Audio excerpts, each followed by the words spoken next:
Hai generasi Z, kita kembali lagi di materi pelajaran kita bisnis retail dengan materi pelajaran mengenal manajemen bisnis retail. Oke, saya berharap kalian fokus dengan materi kita pelajaran kali ini. Baik, kita akan mengupas tuntas tentang manajemen bisnis retail. Mari perhatikan slide berikut.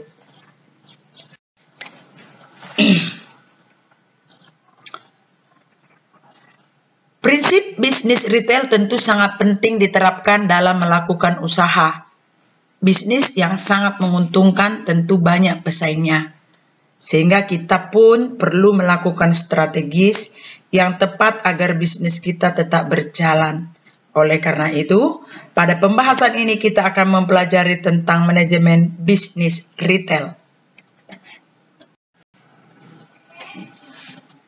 Pengertian manajemen bisnis retail. Kata manajemen berasal dari bahasa Prancis kuno, yaitu manajemen yang memiliki arti seni. Seni melaksanakan dan mengatur. Selain itu, berasal pula dari bahasa Italia, yaitu managere, yang memiliki arti mengendalikan. Dari berbagai pengertian tersebut, dapat diambil kesimpulan bahwa manajemen merupakan suatu bagian dalam melakukan kegiatan yang meliputi merencanakan, mengelola, menjalankan bisnis. Komponen manajemen ini adalah komponen yang berada di belakang layar. Oke. Adapun arti dari bisnis adalah kegiatan jual beli produk maupun jasa dengan tujuan mendapat keuntungan. Kegiatan jual beli merupakan kegiatan yang menguntungkan dan berisiko kerugian. Apabila kita salah dalam melakukan manajemen bisnis, agar kita dapat menghindari risiko kerugian, kita perlu melakukan perencanaan yang matang pada bisnis yang kita jalani.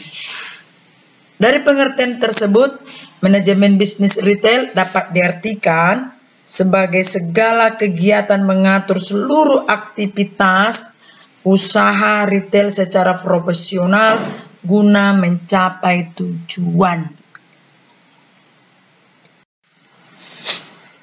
Sekali lagi, pengertian bisnis retail itu dapat disimpulkan adalah segala kegiatan mengatur seluruh aktivitas usaha retail secara profesional guna mencapai tujuan usaha. Oke? Cukup jelas ya? Prinsip manajemen bisnis retail. Guna memahami tentang manajemen bisnis retail, kita harus menerapkan beberapa prinsip manajemen bisnis retail. Berikut berbagai prinsip manajemen bisnis retail tersebut. Prinsip yang pertama harus disiplin. Disiplin itu adalah ada sikap taat dan patuh tanggung jawab terhadap pekerjaan. Jadi prinsip yang paling tidak bisa ditawar-menawar dalam manajemen bisnis retail adalah disiplin. Misalnya toko harus buka jam 8 pagi. Ini harus didisiplinkan. Harus benar-benar buka jam 8 pagi. Secara continue. Tidak boleh pakai suka atau like and dislike. Kalau saya suka, aku buka. Kalau tidak suka, aku tutup. Tidak. Prinsip ini penting. Prinsip yang kedua adalah kesatuan pengarahan. Ya, kesatuan pengarahan artinya satu visi dan misi. Jadi di dalam satu organisasi tersebut tidak boleh ada di luar visi yang sudah ditetapkan. Apa target yang sudah kita buat? Semua personel yang ada di dalam organisasi itu harus mendukung target yang kita sudah tetapkan tersebut. Tidak boleh ada yang menyimpang dari ketetapan yang sudah dibuat. supaya tujuan daripada organisasi atau tujuan daripada usaha kita bisa tercapai. Yang berikutnya adalah prinsip berkeadilan dan kejujuran. Di dalam organisasi itu harus bersikap adil ke semua karyawan, harus sama. Tidak boleh ada pembedaan-pembedaan. Ya, misalnya pimpinan ada yang suka dengan karyawan karena dia cantik. Lalu kalau ini terlambat tidak kena marah. Tapi kalau yang lain terlambat kena marah. Itu tidak boleh. Harus adil. Walaupun itu pacar kamu, walaupun itu saudaranya kamu, kalau dia melakukan satu kesalahan dalam perusahaan, kita harus tetap tegur dia. Dan yang berikutnya adalah kejujuran. Kita, semua personil yang ada harus bersikap jujur, harus mengakui, harus mengatakan iya di atas iya, tidak di atas tidak. Di luar itu adalah persoalan, tidak boleh. Ya, kita harus jujur dan adil ke setiap orang maupun ke setiap konsumen. Dan prinsip yang berikutnya adalah prakarsa. Prakarsa diminta kita semua personil memiliki inisiatif dan kreatif.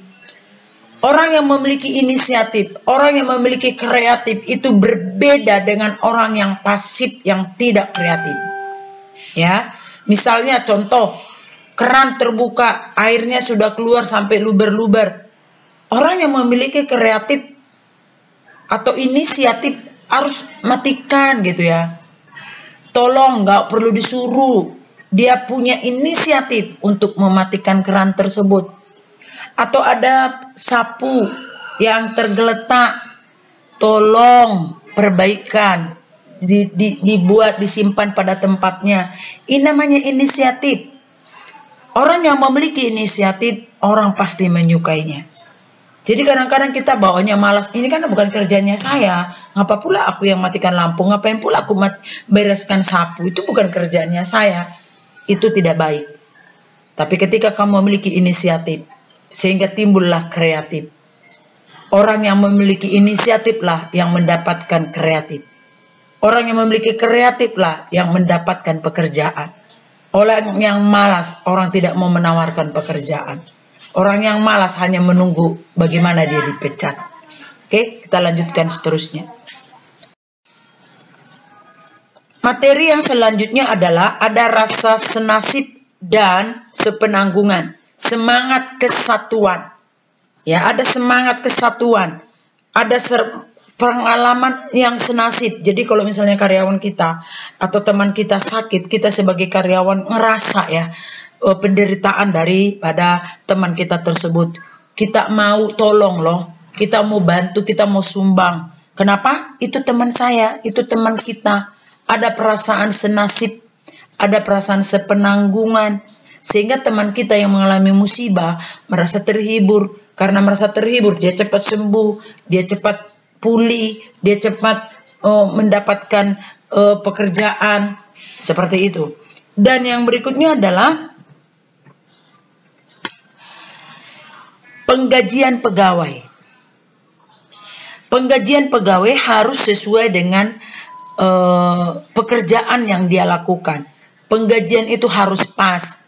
Kenapa pegawai banyak malas? Kenapa pegawai banyak korupsi? Kenapa pegawai banyak tidak melakukan pekerjaan tidak benar? Karena penggajiannya tidak pas.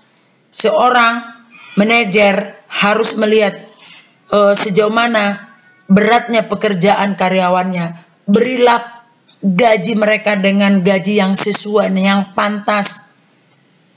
Sekarang pemerintah sudah menentukan UMR, upah minimum regional. Sebaiknya jangan ada perusahaan yang menggaji karyawannya itu di bawah UMR. Itu tidak manusiawi. Berilah gaji mereka yang pantas. Pantas karena pekerjaan mereka berat. Pantas karena tanggung jawab mereka berat. Ini pekerjaannya berat, tanggung jawabnya berat, gajinya kecil. Wajar mereka korupsi. Oleh karena itu, seorang manajer harus memberikan gaji yang sesuai. Yang berikutnya adalah pembagian kerja. Pembagian kerja di bisnis retail itu sangat penting sekali. Jangan pekerjaan itu terlalu berat sehingga tidak sanggup orang tersebut mengerjakan. Ataupun jangan pula terlalu ringan. Buatlah skop pekerjaan itu yang sesuai kapasitas dan kemampuan orang tersebut. Banyak sekali perusahaan-perusahaan yang mempekerjakan karyawannya yang tidak sesuai dengan kapasitasnya. Misalnya rumah makan, dia memproduksi nasi goreng itu 150 porsi sehari. Karyawannya cuma 1. Lu bisa bayangkan kalau kamu memperkerjakan karyawanmu cuma 1 dengan porsi 150 nasi goreng, itu bisa betisnya meletus karena kecapean, karena nggak kuat. Oleh karena itu, kita harus melihat kalau misalnya 150 porsi, ada butuh berapa saya karyawan. Janganlah pula kamu bikin nasi goreng cuma 12 porsi, kamu ambil karyawan 2, itu kamu rugi karena kerjanya terlalu ringan. Yang berikutnya adalah wewenang dan tanggung jawab. Wewenang dan tanggung jawab, semua personil yang ada di struktur organisasi kita atau di perusahaan kita harus jelas. Wewenang dan tanggung jawab setiap personil itu berbeda tergantung luasnya pekerjaannya. Tanggung jawab kepala bagian dengan cleaning service itu sangat berbeda. Cleaning service hanya bertanggung jawab terhadap pekerjaannya bagian kebersihan.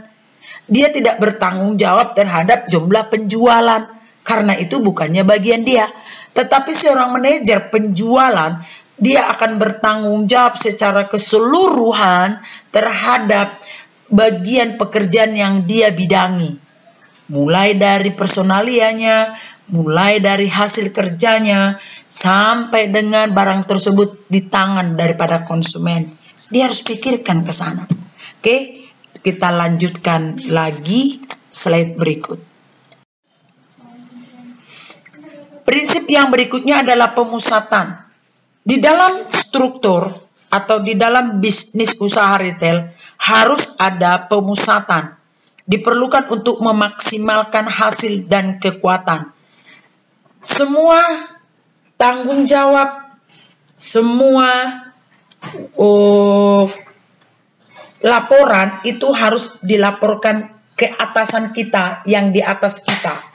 Lalu atasan kita lagi akan melaporkan hasil pekerjaan kita itu kepada atasan yang lebih tinggi. Jadi ada hierarki, ya, dari pimpinan, katakanlah direktur atau manajer, ke bawahnya lagi namanya kepala bidang atau kepala bagian.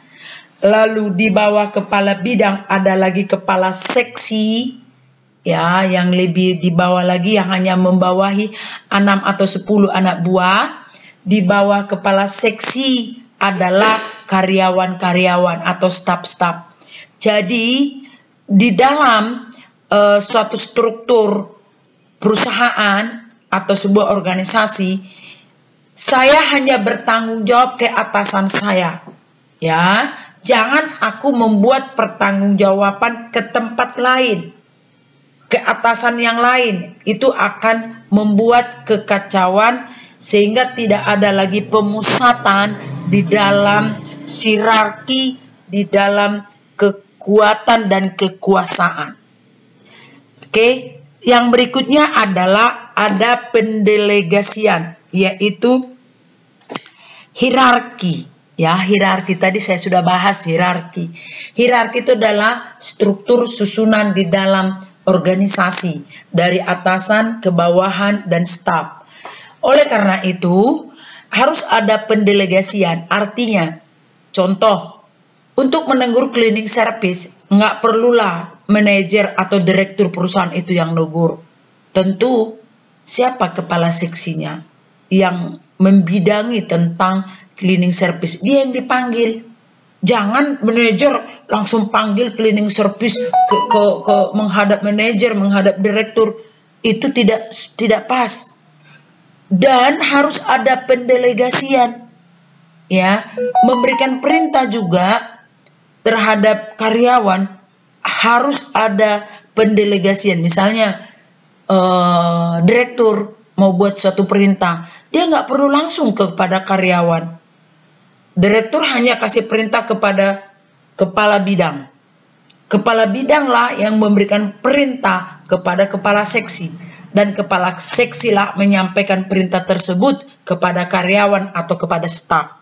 Itu namanya pendelegasian. Yang berikutnya adalah ketertiban. Di dalam perusahaan semuanya harus tertib. Tidak boleh suka-suka. Saya seringkali bertemu dengan perusahaan-perusahaan yang tidak tertib. Semua harus tertib. Mulai dari berpakaiannya, cara berbicaranya, cara meletakkan barang-barang di meja kerja, semua harus tertib. Perusahaan yang tertib membuat karyawan berpikiran tertib. Biasanya dari ketertiban muncul ide-ide, ya. Tertib dalam berpakaian, tertib dalam berbicara, tertib dalam bertindak. Tidak boleh di perusahaan menggunakan pakaian-pakaian yang tidak pantas. Gunakanlah pakaian yang rapi dan sopan. Gunakanlah pakaian yang rapi dan sopan dan yang sesuai dengan situasi dan kondisi. Jadi kalau kamu pergi kerja misalnya ya, menggunakan kebaya, menggunakan kunde-kunde, nggak pantas lah. Itu kerja, bukan untuk ke pesta.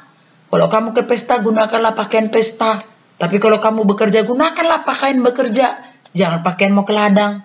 Ya kan? Jadi perusahaan itu memiliki wibawa. Oke, kita lanjutkan. Oke, yang terakhir. Fungsi manajemen bisnis retail. Dalam melakukan bisnis retail, manajemen bisnis sangat berpengaruh pada keberhasilan berbisnis retail. Berikut berbagai fungsi dari manajemen bisnis retail. Jadi, apa sih fungsi manajemen bisnis retail ini? Yang pertama, pengorganisasian. Pengorganisasian merupakan suatu bentuk memecah berbagai pekerjaan besar menjadi pekerjaan lebih kecil. Sistem pengorganisasian pada bisnis retail dilakukan dengan menentukan tugas untuk semua karyawan yang ada dalam bisnis tersebut. Pengorganisasian juga menentukan bentuk pekerjaan, orang yang mengerjakan, dan apa tugas yang harus dilakukan oleh setiap karyawan. Pengorganisasian juga dapat dimaksudkan dengan pembagian tugas sesuai dengan proporsinya. Itu yang pertama ya, pengorganisasian. Yang kedua, fungsi yang kedua, proses adalah perencanaan. Perencanaan adalah proses perencanaan dalam bidang manajemen, dapat diartikan sebagai bentuk kegiatan memikirkan berbagai pekerjaan yang akan dilakukan dengan sumber-sumber yang telah dimiliki. Perencanaan juga harus dilakukan untuk menentukan seluruh kegiatan yang akan dilakukan supaya proses melakukan bisnis dapat berjalan sebagaimana mestinya. Perencanaan merupakan proses penting dalam suatu bisnis. Tanpa perencanaan yang matang, maka kegiatan bisnis retail tidak akan terarah dan tidak memiliki pedoman yang tepat. Jadi fungsi yang kedua itu adalah perencanaan. Segala sesuatu yang ada di toko, yang ada di perusahaan harus direncanakan. Tidak boleh suka-suka, semuanya berjalan sesuai dengan rencana. Dan yang terakhir adalah pengarahan. Pengarahan dalam proses manajemen merupakan tindakan memberikan masukan dan arahan demi kemajuan bisnis yang sedang dilakukan. Pengarahan diberikan supaya semua karyawan dan para pegawai bertindak sesuai dengan kewajiban dan tanggung jawabnya tanpa ada yang menyimpang. Jadi pengarahan itu penting. Ya, di setiap perusahaan minimal itu sekali dalam sebulan. Paling sedikit harus ada pengarahan. Di berbagai tempat saya lihat malah setiap hari ada pengarahan. Disebut briefing. Ya, kumpul dulu sebelum melaksanakan tugas. Setelah selesai tugas, kembali lagi briefing, dikumpul lagi, ditanya lagi kendala-kendala apa, dicatat apa yang harus kita lakukan besok hari. Seperti itu. Oke, demikianlah kita dengan materi dengan manajemen bisnis retail. Saya berharap kamu bisa paham dengan materi ini. Sekian dan terima kasih atas perhatiannya. Tetaplah dalam harapan, kamu semangat. Jangan malas, paksa dirimu untuk belajar. Karena kita bayar mahal untuk ini semuanya. Sekali lagi, tetap waspada, tetaplah kamu jaga jarak. Jangan lupa menggunakan masker kalau kamu bepergian, selalulah mencuci tangan. Di lain waktu kita berjumpa kembali. See you tomorrow. Terima kasih.